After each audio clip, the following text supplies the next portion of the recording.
एक गांव में एक किसान था जिसका नाम था शंकर और पत्नी का नाम था यमुना देवी। शंकर के सारे खेत बंजर पड़े हुए थे। घर में खेती करने वाला उसके सिवा और कोई नहीं था। वह गरीब होने के कारण मजदूरी करता था। उसके पास एक रेहड़ी थी, यानी हाथ का ठेला। वह उसमें रखकर लोगों का छोटा मोटा सामान ढोता था। उससे वह जो भी पैसे कमाता था उससे ही गुजारा करता था।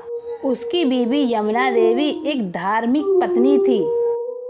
जब वह रोटी बनाती थी, 2 रोटी शिव पार्वती के नाम की निकालती थी और 2 रोटी विष्णु जी और लक्ष्मी के नाम की निकालती थी और 1 रोटी ब्रह्मा जी के नाम की निकाल के गाय को खिलाती थी और बाद में खुद खाती थी और अपने पति शंकर को भी खिलाती थी। एक बार शंकर ने देखा कि उसकी पत्नी देवताओं की रोटी निकालकर गाय को खिला रही थी। तब वह अपनी पत्नी से बोला, अरे भाग्यवान, मैं बड़ी मुश्किलों से घर की रोटियों का इंतजाम करता हूँ और तू आधे आटे की रोटी दई देवताओं के नाम की निकाल देती है और उनको भोग लगाती है और आधे आटे की रोटी से हम दोनों पेट भरते हैं और ऊपर से तेरा ये दान मुझे बहुत तकलीफ देता है। अरे मैं ठहरा मजदूर, इतनी कमाई कहाँ से लाऊं? ये सब तेरा व्यवहार कब तक सहन करूं? अरे तू क्यों देवताओं के नाम की रोटी देती है? अरे सुनो जी, जिन देवताओं की वजह से हमें रोटी मिलती है और हम उनको भोग क्यों नहीं लगाएं? और जिस दिन आपको मजदूरी नहीं मिलेगी उस दिन हमारे साथ दई देवता भी भूखे रहेंगे, तो वह भोजन की भी व्यवस्था करेंगे जिसे हमें और देवताओं को भी भोजन मिलेगा और आपको भी मजदूरी मिलेगी और हमारे सारे काम भगवान ही तो बनाएंगे। इसलिए सुनो जी, तुम अपना काम करो और मुझे अपना काम करने दो, इसी में हमारी भलाई है। हैं? बात तो सही कहती है वैसे तू यमुना, आज तूने मेरी आंखें खोल दी हैं। अब मैं तुझे कभी भी नहीं रोकूंगा और तुम मेरी कमाई में से भगवान को हिस्सा जरूर निकाला करो। उसकी ही इच्छा से हमारे सारे कार्य संपूर्ण होंगे। अच्छा तो यमुना, अब मैं चलता हूँ अपनी मजदूरी करने के लिए। अच्छा तो ठीक है, और सुनो, तुम शिव का ध्यान करते रहना और प्रभु आपकी रक्षा करेगा। अरे हाँ हाँ, तू चिंता मत कर, मैं शिव का ध्यान जरूर रखूंगा। देवताओं का ध्यान करने पर शंकर को और दिन से ज़्यादा मजदूरी मिली और पैसा भी बहुत कमाया। अरे कहाँ हो यमुना? ओ यमुना, देख, आज मैंने बहुत सारे पैसे कमाए हैं। ये सारे पैसे तू रख ले। मैं तो कहती हूँ भोलेनाथ और विष्णु ब्रह्मा जी की कृपा से आपकी कमाई हुई है। हाँ हाँ, तुम ठीक कहती हो यमुना। अच्छा तो तुम एक काम करो, हमें जितनी जरूरत है उतने पैसे रख लो और बचे हुए पैसे को हम मंदिर में दान कर देते हैं। अजी तुमने तो मेरे मुंह की बात ही छीन ली। मैं भी यही चाहती हूँ, हम आधा पैसा मंदिर के पुजारी को दे देते हैं, वो भी दान में। अरे हाँ हाँ भाग्यवान, तुम ठीक कहती हो, ऐसा ही करते हैं। शंकर और यमुना उन पैसों को मंदिर में दान कर देते हैं और दोनों पति पत्नी बहुत ही खुश रहते हैं। और शंकर के कोई संतान भी नहीं थी। इसी तरह शंकर रोज मजदूरी करने के लिए जाता रहा। एक दिन शंकर अचानक से बीमार हो गया। डॉक्टर ने उसे 10 दिनों के लिए आराम करने की सलाह दी। अरे शंकर, तुम्हें बुखार के अलावा बहुत ही ज़्यादा थकावट भी है और तुम्हें 10-15 दिन के लिए आराम करना होगा। अरे क्या 10-15 दिन तक आराम करना पड़ेगा? डॉक्टर साहब, अब कैसे रोटी खाएंगे और मैं तो भगवान को भी कैसे भोग लगाऊंगी और अब हमारे घर का गुजारा कैसे चलेगा? हे भोलेनाथ, मेरी रक्षा करो। इधर भक्त शंकर और यमुना के दुख को देखकर शिव, विष्णु और ब्रह्मा जी आपस में विचार करते हैं और कहते हैं, सुनो विष्णु हरि और ब्रह्मा जी, हमारे भक्त यमुना और शंकर बहुत संकट में हैं। हमें इनकी रक्षा करनी चाहिए। हे महादेव, आज्ञा दें, हमें क्या करना चाहिए? मैं स्वयं शंकर के खेत में जाकर हल चलाऊंगा। विष्णुदेव, तुम इंद्र को आदेश देकर बारिश करा देना और ब्रह्मदेव तुम अन्नपूर्णा देवी से अन्न की व्यवस्था कराएं। इससे शंकर के खेतों में अच्छी फसल होगी। इस प्रकार तीनों देवताओं ने मिलकर अपनी लीलाओं का चमत्कार दिखाया और बंजर खेतों में भी फसल लहराने लगी।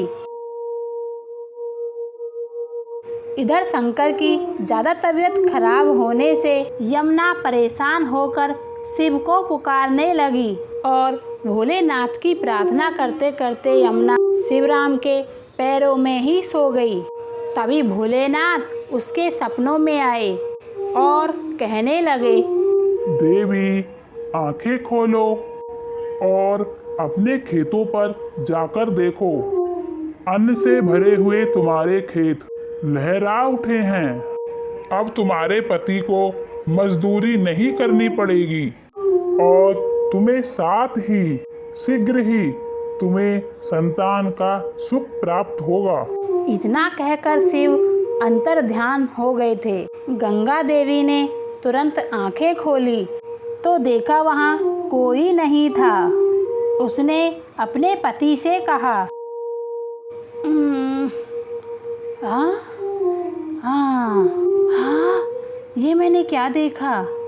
भोलेनाथ मेरे सपनों में आए थे। सुनते हो जी, मैं जब सो गई थी तब भोलेनाथ मेरे सपनों में आए थे और मुझसे कहा, तुम्हें अब मजदूरी करने की कोई भी जरूरत नहीं है क्योंकि तुम्हारे खेतों में फसल लहरा रही है।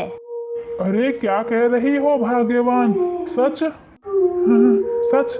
ऐसा सपना देखा तुमने? अजी मैं कहती हूँ, चलो चलकर देखते हैं। धन्य हो भोलेनाथ, धन्य हो। आखिर तुमने मुझ गरीब की सुन ही ली। धन्य हो भोलेनाथ, जय हो भोलेनाथ। शंकर और यमुना देवी अपने खेतों पर जाकर देखते हैं कि बंजर खेत अन्न से लहरा उठे हैं और दोनों खूब खुश हो जाते हैं।